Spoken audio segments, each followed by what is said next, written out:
Hello and welcome दोस्तों, स्वागत है आपका हमारे यूट्यूब चैनल में। दोस्तों आज की इस वीडियो में हम बात करने वाले हैं BA sixth semester physical education यानी कि शारीरिक शिक्षा के सिलेबस के बारे में।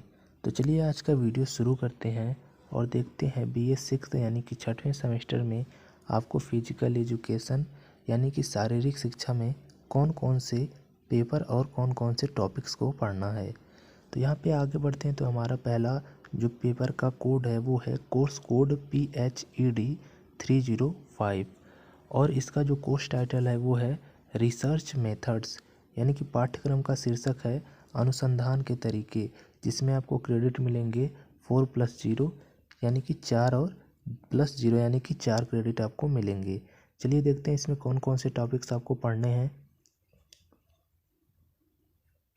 इसमें पहले टॉपिक की बात करें तो आपको पढ़ना है introduction, definition, meaning of research, यानी कि परिचय पढ़ना है आपको, परिभाषा पढ़ना है और शोध का अर्थ पढ़ना है, यानी कि शोध का परिचय, परिभाषा और अर्थ पढ़ना है। चलिए आगे बढ़ते हैं। तो आगे दिया गया है need and importance of research in physical education and sport, यानी कि शारीरिक शिक्षा एवं खेल में अनुसंधान की आवश्यकता एवं महत्व के बारे में आपको पढ़ना है। आगे चले तो आगे दिया गया है scope of research in physical education and sport, यानी कि शारीरिक शिक्षा और खेल में अनुसंधान का दायरा क्या है, इसके बारे में आपको पढ़ना है। चलिए बढ़ते हैं अगले टॉपिक की तरफ। तो अगला टॉपिक है आपका टाइप ऑफ रिसर्च, यानी कि अनुसंधान के प्रकार क्या क्या हैं, जिसमें से आपको बेसिक रिसर्च यानी कि बुनियादी अनुसंधान क्या होता है, इसके बारे में आपको पढ़ना है। अप्लाइड रिसर्च यानी कि व्यवहारिक शोध क्या होता है। एक्शन रिसर्च यानी कि कार्रवाई पर शोध क्या होता है, इसके बारे में आपको पढ़ना है। आगे चले तो अगला टॉपिक है रिसर्च प्रॉब्लम, यानी कि शोध समस्या क्या होता है, इसके बारे में आपको पढ़ना है। जिसमें आपको पढ़ना है meaning of the term research problem, यानी कि शोध समस्या शब्द का अर्थ क्या है, इसके बारे में आपको पढ़ना है। आगे बढ़े तो आगे कहा जा रहा है कि selection and formulation of research problem, यानी कि अनुसंधान समस्या का चयन एवं निरूपण के बारे में आपको पढ़ना है। आगे बढ़े तो आगे है आपका हाइपोथेसिस, मीनिंग ऑफ हाइपोथेसिस, यानी कि परिकल्पना के बारे में आपको पढ़ना है। परिकल्पना का अर्थ क्या होता है, इसके बारे में आपको पढ़ना है। इसको उपकल्पना भी कहते हैं। चलिए बढ़ते हैं आगे। तो आगे कहा जा रहा है meaning of research and null hypothesis, यानी कि अनुसंधान का अर्थ क्या होता है और शून्य परिकल्पना क्या होती है, इसके बारे में आपको पढ़ना है। आगे बढ़ते हैं। तो आगे दिया गया है survey of related literature, literature source and library reading, यानी कि संबंधित साहित्य का सर्वेक्षण करना है, आपको सर्वे करना है। साहित्य स्रोत और पुस्तकालय का वाचन, यानी कि पुस्तकालय के बारे में आपको पढ़ना है। आगे चलें तो आगे दिया गया है need to survey allied and critical literature, यानी कि संबंध एवं आलोचनात्मक साहित्य का सर्वेक्षण करने की आवश्यकता है आपको। आगे बढ़ें तो आगे दिया गया है इंट्रोडक्शन टू स्टैटिक्स, यानी कि सांख्यिकी का परिचय क्या है, इसके बारे में आपको पढ़ना है।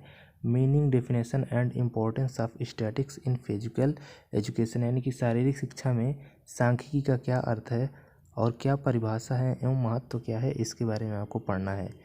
आगे बढ़े तो आगे आपका types of data, tabular and graphical representation of data, data के प्रकार और डेटा का सारणीबद्ध और ग्राफिकल प्रतिनिधित्व क्या होता है, इसके बारे में आपको पढ़ना है।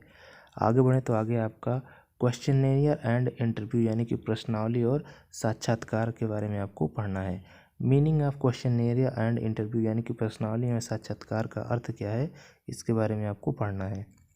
आगे चले तो आगे आपका procedure of making questionnaire and conducting interview, यानी कि प्रश्नावली बनाने और साक्षात्कार आयोजित करने की प्रक्रिया के बारे में आपको पढ़ना है। रिसर्च रिपोर्ट, यानी कि रिसर्च रिपोर्ट के बारे में आपको पढ़ना है। जिसमें आपको पढ़ना है मीनिंग ऑफ रिसर्च रिपोर्ट, यानी कि रिसर्च रिपोर्ट का मतलब qualities of good research report, यानी कि रिसर्च रिपोर्ट पढ़ना है आपको और रिसर्च रिपोर्ट का मतलब क्या है और एक अच्छी शोध रिपोर्ट के गुण क्या है, इसके बारे में पढ़ना है। तो इस प्रकार से ये फर्स्ट जो कोर्स कोड है वो ख़त्म होता है। चलिए दूसरे कोर्स कोड की तरफ, जो कि है PHED 306 और इसका कोर्स टाइटल है फिजिकल एजुकेशन फॉर दिव्यांग, यानी कि दिव्यांगों के लिए जो शारीरिक शिक्षा है उसके बारे में आपको पढ़ना है, जिसमें कि आपको क्रेडिट 4+0 मिलेगा। चलिए देखते हैं इसमें पहला टॉपिक। तो यहाँ पे पहला टॉपिक दिया गया है इंट्रोडक्शन यानी कि परिचय, जिसमें दिया गया है मीनिंग एंड डिफिनेशन ऑफ दिव्यांग यानी कि दिव्यांग का अर्थ एवं परिभाषा, need and importance of physical education for दिव्यांग पीपुल यानी कि दिव्यांग व्यक्तियों के लिए शारीरिक शिक्षा की आवश्यकता एवं महत्व क्या है, इसके बारे में आपको पढ़ना है। आगे बढ़े तो आगे आपका adapted physical education part A, definition and concept of adapted physical education, principle of adapted physical education यानी कि अनुकूलित शारीरिक शिक्षा भाग ए, अनुकूलित शारीरिक शिक्षा की परिभाषा और अवधारणा, अनुकूलित शारीरिक शिक्षा के सिद्धांत क्या है, इसके बारे में आपको पढ़ना है। आगे चले तो आगे आपका adapted physical education part B यानी कि अनुकूलित शारीरिक शिक्षा भाग बी के बारे में आपको पढ़ना है, जिसमें आपको पढ़ना है need and goals of adaptive physical education, objectives of adapted physical education यानी कि अनुकूलित शारीरिक शिक्षा की आवश्यकता एवं लक्ष्य क्या है और अनुकूलित शारीरिक शिक्षा के उद्देश्य क्या है, इन दोनों चीज़ों के बारे में आपको पढ़ना है। आगे चले तो आगे आपको दिया गया है कि adapted physical education part C यानी कि इसका तीसरा भाग, अनुकूलित शारीरिक शिक्षा का तीसरे भाग में आपको पढ़ना है benefit of adapted physical education यानी कि अनुकूलित शारीरिक शिक्षा के लाभ क्या हैं, और role of yoga in adapted physical education यानी कि अनुकूलित शारीरिक शिक्षा में योग की भूमिका क्या है। आगे बढ़ें तो आगे कहा जा रहा है कि फिजिकल एक्टिविटीज़ फॉर दिव्यांग यानी कि दिव्यांगों के लिए शारीरिक गतिविधियां कौन कौन सी हैं या क्या हैं, इसके बारे में आपको पढ़ना है। आगे बढ़े तो आगे कहा जा रहा है कि आउटडोर एक्टिविटीज़ फॉर द दिव्यांग पीपल यानी कि दिव्यांग लोगों के लिए आउटडोर गतिविधियां क्या हैं, इसके बारे में आपको पढ़ना है। Rhythmic, aquatic and dance activities for divyang people यानी कि दिव्यांग लोगों के लिए लयबद्ध, जलीय और नृत्य गतिविधियां क्या हैं, कैसे कराए जाएं, इसके बारे में आपको पढ़ना है। आगे चले तो आगे आपका physical activities for the children with unique need यानी कि विशिष्ट आवश्यकताओं वाले बच्चों के लिए शारीरिक गतिविधियाँ। यहाँ पे जो भी चीज़ है दिव्यांग हुए यानी कि जिन्हें कि जिनके पास कोई अंग की कमी है या जिनके पास मतलब दिव्यांग मतलब आप लोग समझते ही होंगे कि वही लोग, उन्हीं लोग को दिव्यांग कहा जाता है जिनके पास कोई अंग ना हो, जैसे पैर काम ना करता हो, शरीर का कोई भी अंग जो है काम ना करता हो। तो दिव्यांग में बच्चे आते हैं तो बच्चे जो यूनिक हैं यानी कि अलग ज़रूरत है जिनकी, उनको भी लिया गया है। और जो दिव्यांग लोग हैं उनको, उनके बारे में आपको पढ़ना है कि उनकी देखभाल, उनको उनके साथ क्या क्या करना चाहिए जिससे कि वो फिट रहें। एक फिजिकल एजुकेशन होने के नाते यानी कि फिजिकल की पढ़ाई करने की वजह से, फिजिकल एजुकेशन की पढ़ाई करने के नाते आपको हर हर तरह के खिलाड़ी के यानी कि अगर दिव्यांग खिलाड़ी है कोई, जिसे कि विकलांग कहा जाता है, कोई अंग ना हो लेकिन उसका नाम परिवर्तित करके दिव्यांग रख दिया गया है। तो दिव्यांग लोग जो भी हैं उनके साथ किस प्रकार से व्यवहार करना चाहिए, उनके साथ किस प्रकार से कौन कौन सी क्रियाएं करनी चाहिए, कौन कौन सी गतिविधियां करनी चाहिए, इन्हीं सारी चीज़ों के बारे में यहाँ पे आपको बताया जा रहा है। तो इसमें आपको पढ़ना है डिसेबिलिटी एंड रिहैबिलिटेशन यानी कि विकलांगता और पुनर्वास, इसके बारे में आपको पढ़ना है। आगे चले तो आगे पढ़ना है आपका types and causes of physical disability यानी कि शारीरिक विकलांगता के प्रकार एवं कारण, फंक्शन एंड ऑक्यूपेशनल रिहैबिलिटेशन यानी कि कार्यात्मक और व्यावसायिक पुनर्वास के बारे में आपको पढ़ना है। आगे बढ़े तो आगे आपका साइको सोशल रिहैबिलिटेशन यानी कि मनोसामाजिक पुनर्वास क्या होता है, इसके बारे में आपको पढ़ना है। प्रोग्राम्स यानी कि कार्यक्रम, कौन से कार्यक्रम, तो personality development programme for divyang people यानी कि दिव्यांग लोगों के लिए व्यक्तित्व विकास का कार्यक्रम होना चाहिए, उसमें क्या होना चाहिए क्या नहीं होना चाहिए, इसके बारे में आपको पढ़ना है।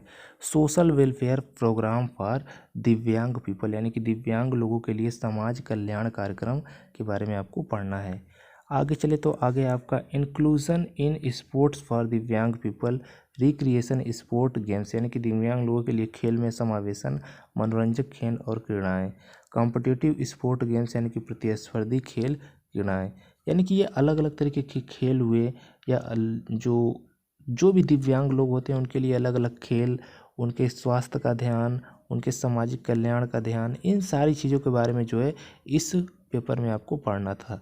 आगे बढ़े तो अगला पेपर है आपका PHED 307 जिसका की टाइटल है रिसर्च एंड स्पोर्ट यानी कि अनुसंधान और खेल, क्रेडिट है इसका 0+2। चलिए देखते हैं इसमें पार्ट 1 क्या कहता है, यानी कि भाग ए में यहाँ पे दिया गया है research perspective to learn the measurement of variable and analysis of sport skill यानी कि चरों की माप और खेल कौशल का विश्लेषण करना आपको सीखना है। और इसके लिए अनुसंधान परिप्रेक्ष्य क्या होता है ये जानना है। आगे चले तो आगे है आपका learn to measure anthropometric variables, यानी कि एंथ्रोपोमेट्रिक वेरिएबल्स को मापना आपको सीखना है कि किस प्रकार से इसे मापा जाता है। Learn to measure physiological variables, यानी कि शारीरिक चरों को मापना सीखना है आपको कि शारीरिक चरों को किस प्रकार से मापा जाता है। Learn to measure psychological variables, यानी कि मनोवैज्ञानिक चरों को मापना आपको सीखना है। Learn to conduct a physical fitness test, यानी कि फिजिकल फिटनेस टेस्ट आयोजित करना है, इसके बारे में आपको सीखना है। यानी कि ये सारी चीज़ें जो है फिजिकल एजुकेशन के छात्र होने के नाते आपको जानना है कि किस प्रकार से मनोवैज्ञानिक स्तर पर किसी भी व्यक्ति हुआ या कोई भी मतलब खिलाड़ी हुआ, उसके चरों को मापना, यानी कि उसके जो भी चीज़ें हैं, जो भी चरण हैं, उसके दिमाग में जो भी चीज़ें चल रही हैं, जैसे कि किसी का फिटनेस नापना, उसी तरह से किसी का दिमाग नापना, और शारीरिक में लंबाई चौड़ाई कितनी ऊंचाई है, ये सारी चीज़ें मापना, ये सारी चीज़ों की बातें हो रही है।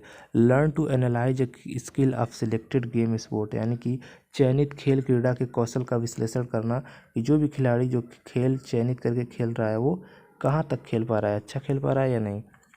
आगे है आपका पार्ट बी, जिसमें है आपका पैरालंपिक्स कमेटी ऑफ इंडिया, यानी कि पीसीआई, भारतीय पैरालंपिक समिति जो है, इसके बारे में आपको पढ़ना है कि ये क्या है, किस प्रकार से काम करती है, इसका क्या क्या चीज़ें हैं। जैसे कि इसमें कहा जा रहा है कि हिस्टोरिक डेवलपमेंट ऑफ पैरालंपिक्स, यानी कि पैरालंपिक का ऐतिहासिक विकास आपको देखना है। उसके बाद पढ़ना है आपको AIIMS and objective of PCI, यानी कि पीसीआई के लक्ष्य और उद्देश्य क्या हैं। उसके आगे चले तो आगे दिया गया आपका टाइप्स ऑफ पैरा कंपटीशन, यानी कि पैरा प्रतियोगिता के लिए क्या प्रकार हैं, इसके बारे में आपको पढ़ना है। आगे बढ़े तो अगला कोर्स कोड यहाँ से चालू हो जाता है, जिसका कि नाम है कि PHED 308, और रिसर्च प्रोजेक्ट, इसका जो टाइटल है वो है रिसर्च प्रोजेक्ट अनुसंधान परियोजना, और क्रेडिट जो है 0+3 है।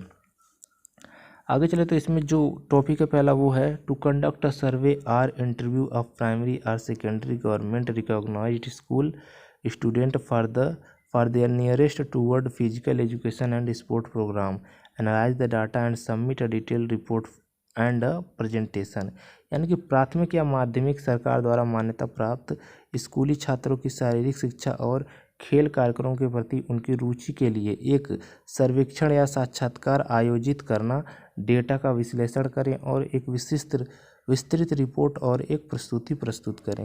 यानी कि प्राथमिक हो या माध्यमिक सरकार द्वारा जो भी मान्यता प्राप्त स्कूली छात्र हैं, उनकी शारीरिक शिक्षा और खेल कार्यक्रमों के प्रति उनकी रुचि क्या है, इसके लिए एक सर्वेक्षण यानी कि एक सर्वे या फिर एक साक्षात्कार यानी कि उनका इंटरव्यू आयोजित करना है आपको, और उनके डाटा का विश्लेषण करना है कि बच्चे क्या बता रहे हैं, उनकी क्या रुचि है, किस में रुचि है, किस में नहीं रुचि है।